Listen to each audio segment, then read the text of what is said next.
The grief eater. The first time I ate someone's grief, it was an accident. My aunt had just died, and my cousin couldn't stop crying at the funeral. She clutched her mother's wedding ring so tight her knuckles grew white. When she hugged me, she pressed the ring into my palm.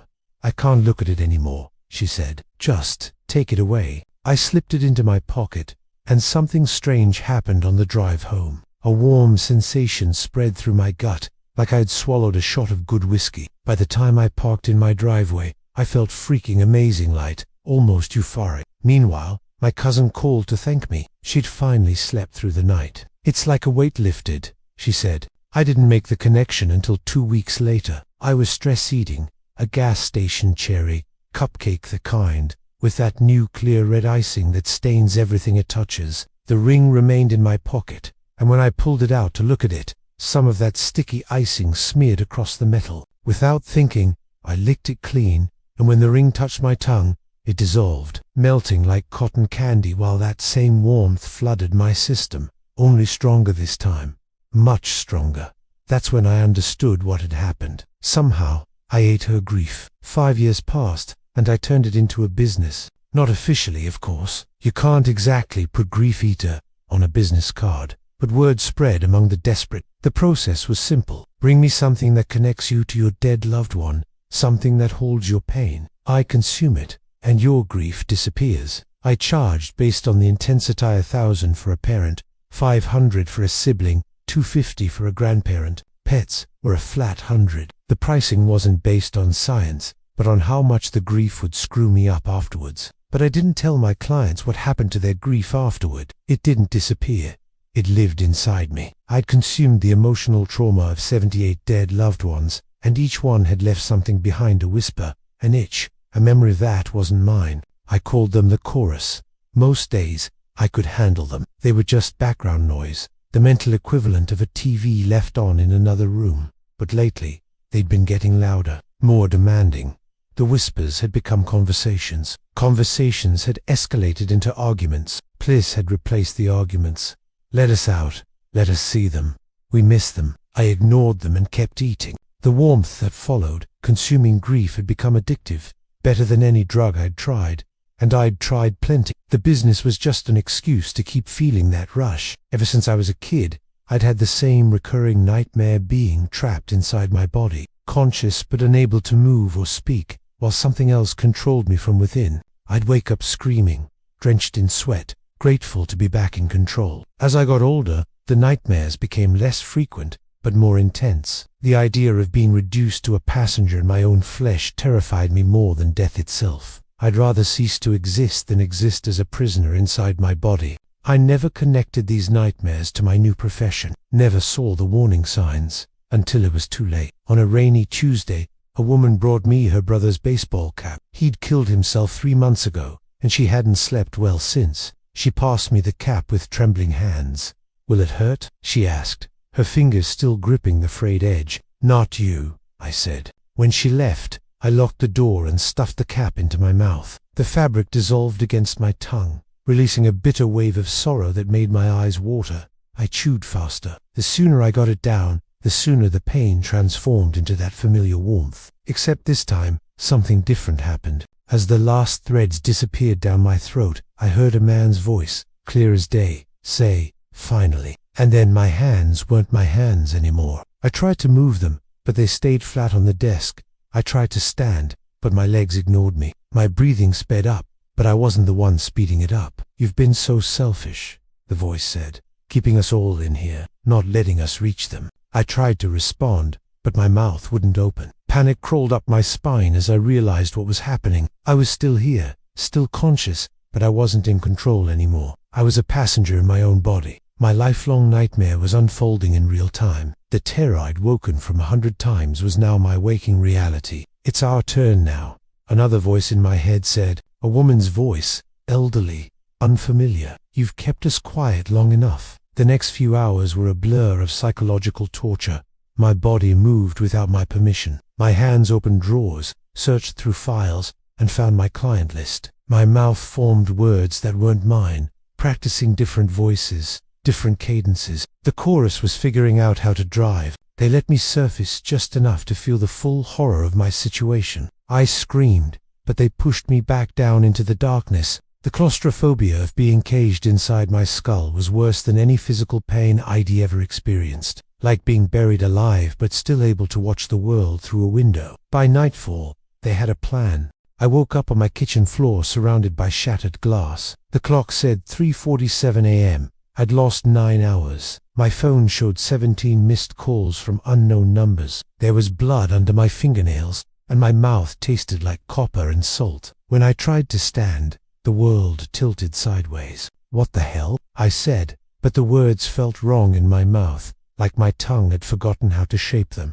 "We've been waiting for this," a voice that wasn't mine said. It was coming from inside my head, but it wasn't a thought. It was someone else, someone new, for someone who could hold enough of us. I stumbled to the bathroom and flipped on the light. In the mirror, my face looked wrong. My expressions weren't mine. My eyes focused and unfocused, as if someone else was controlling them. "No," I said, "this isn't happening." "Oh, but it is," the voice replied. "You've been so generous, making space for us, and now we're going to return the favor." My hand rose to my face, but I wasn't the one moving it. I tried to scream, but my lips stayed sealed. My worst nightmare had always been this: losing control, being trapped inside while someone else drove, and now it was happening. This wasn't a metaphor or an exaggeration. This was the literal manifestation of the terror that had haunted my sleep since childhood, come to life in the waking world. "Don't fight it," whispered another voice. "A woman's this time. You'll just make it worse." And suddenly, the chorus wasn't background noise anymore. They were front and center, rising like a flood, and I was drowning in them. They took my body out for a test drive, and I remained conscious for every terrible moment of it. I saw everything through my eyes, but I was just a passenger now. They used my voice to talk to each other, arguing over who got control next. "The brother should go first," said my mouth in a voice that wasn't mine. "He's the newest. He hasn't seen his sister yet." My head nodded without my permission. 15 minutes each," said another voice, using my vocal cords, "until we figure out a better system." They were dividing me up like I was a timeshare property, and there was nothing I could do but watch. The suffocating horror of being reduced to an observer in your own life is impossible to describe to someone who hasn't experienced it. My body drove to the woman's house, the one who brought me her brother's cap yesterday. The chorus knew where she lived, because her brother knew. They rang the doorbell. When she answered, her face transformed from confusion to terror. "Tommy," she said. "Hey sis," my mouth said in her brother's voice. "I'm back." She backed away, shaking her head. "No, you're that person, the one who took the cap." "What are you doing?" "It's complicated," my mouth said, "but I needed to see you, to tell you it wasn't your fault. They were using me like a puppet, and I couldn't even scream. Every childhood fear of possession, every adult anxiety about losing autonomy, it was all playing out in high definition. This wasn't just a nightmare. It was the nightmare that defined me." The woman was crying now. "This isn't funny. You need to leave. Remember that summer at Lake Michigan, when I pushed you off the dock and you lost your new sunglasses? I said a fish took them." Her face went pale. "Nobody knew about that." "I did." My hand reached out to touch her face. "I need you to do something for me now." "What?" she whispered. "I need you to give him something else. Something with more grief in it. My journal. It's under the mattress." "No," I screamed inside my mind. "Don't listen to him." But of course, she couldn't hear me. Nobody could. I sat trapped in the passenger seat of my body, watching as they used me to collect more grief, more memories, more souls to add to the chorus. Over the next 3 days, they visited 7 of my clients. Each time, the newest member of the chorus took control to convince their loved ones to hand over more grief-soaked items. Some were suspicious, but most were so desperate to believe they were communicating with their dead that they did whatever we asked. The pattern remained the same. My body would show up unannounced. My voice would say things only the dead person could know. My hands would take whatever they offered: journals, photographs, wedding rings, even clothing. And then my mouth would consume them, adding each new voice to the chorus. With each new object I consumed against my will, the chorus grew stronger. I felt myself shrinking, compressed into a smaller and smaller corner of my mind. The nightmare was consuming me, becoming more real with each passing hour. By the 4th day, I only got control for minutes at a time, usually when they were sleeping. During these brief windows, I tried everything to fight back: pain, alcohol, even smashing my head against the wall. Nothing worked. They just laughed and took back control, their voices overlapping in a discord of mockery. The only time they let me surface was when they needed me to know something. Like tonight, as my body lay on my bed, staring at the ceiling with eyes that no longer belonged to me. "We're going to the cemetery tomorrow," explained the first voice, my cousin's mother. "We've decided it's time to expand our operation." "What do you mean?" I thought at them. "Fresh grief is the sweetest," said another voice. "We're going to find those in mourning and offer our services directly." "No," I thought, "I won't let you." They laughed, a cacophony of unique tones, all using my vocal cords. "You don't have a choice anymore. You're just the vessel now." And I realized they were right. I'd been so focused on fighting for control that I hadn't considered the alternative. Maybe I couldn't drive anymore, but I could still crash the car. While they debated their plans, I reached deep inside myself, to the place where my own grief lived. Not their grief, mine. The pain I'd been running from my whole life. I found the memory of my father's death, the overdose I discovered when I was 14. My mother's suicide 2 years later. The friend who died in my apartment while I was out buying more drugs for us. All the grief I'd never processed, never acknowledged, never consumed. I pulled it up like poison from a well, and before the chorus realized what I was doing, I turned it on them. Grief is a living thing. It grows, changes, evolves. And when you feed it, it gets stronger. My grief flooded through the mental space the chorus occupied. As the grief-feeding entities touched them, they screamed in entities, unfamiliar with grief themselves. They'd only been the echoes, the impressions left behind. Never had they been the source. "Stop!" they shrieked as my grief engulfed them. "You wanted grief?" I told them. "Here it is. All you can eat." I forced every painful memory through my consciousness, every loss, every regret, every moment of despair I'd ever experienced. I'd spent my life running from these feelings, but now I embraced them.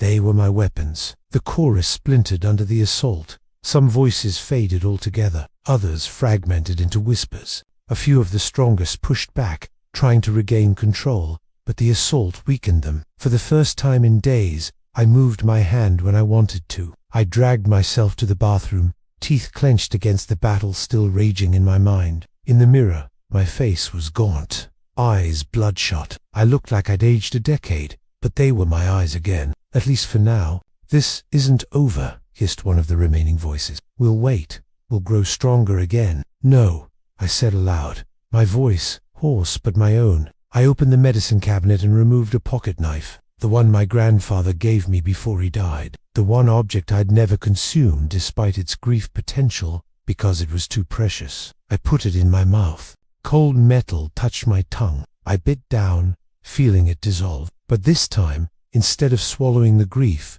I focused on my grandfather's love, the pride in his eyes when he gave me this knife, how he taught me to whittle. Wonderful memories accompanied the pain. The knife dissolved into a burst of emotion, not just grief, but joy, love, pride, nostalgia. And I realized my mistake all these years. Grief, it's not the pain that destroys you. It's all that love suddenly homeless, pounding on your ribcage, demanding somewhere to exist. And by consuming only the pain, I'd been creating these hungry ghosts, these fragments of people composed of sorrow. I opened my mouth, ready to tell them this revelation, but there was no response.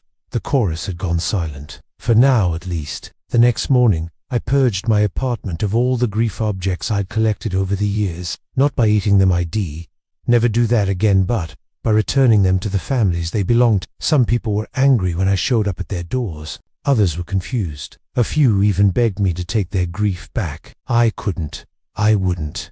Each returned object lifted a weight from me. With every tearful conversation, every awkward explanation, every apology, the voices in my head grew fainter. Not gone completely. I could still hear them sometimes, especially at nights, but more like memories than invaders. I thought of them not as the people they once were, but as wounds that needed healing, both theirs and mine. For the first time in months, I slept without the old nightmare. The terror of being trapped in my own body had lost its power over me, not because it wasn't frightening anymore, but because I'd lived through the real thing and survived. I'd faced my worst fear and come out the other side. I stopped taking clients, moved to a different neighborhood, and changed my phone number. But people still found me. desperate for relief from their pain. Instead of eating their grief, I listened to their stories. Sometimes that was enough. Sometimes it wasn't, but it was honest work, at least. A week after my liberation, a man brought me his daughter's teddy bear.